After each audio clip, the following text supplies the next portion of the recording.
We've talked a lot about that authoritarian alignment of external actors. I'm curious, to what extent does that alignment extend to within our own borders?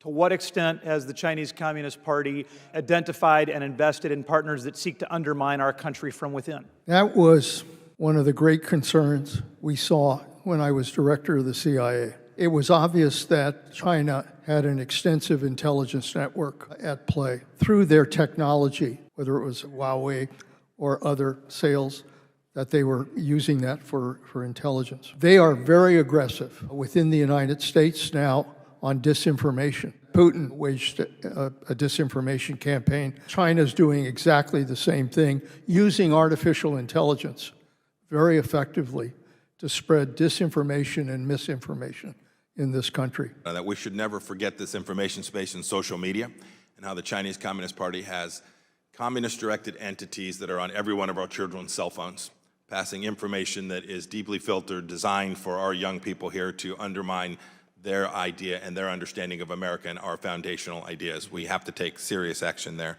Second thought, it seems like a long time ago, but don't forget, this is the very Xi Jinping that unleashed a virus upon the world, that killed millions of people, including over 1 million people in the United States. It gets seldom referenced.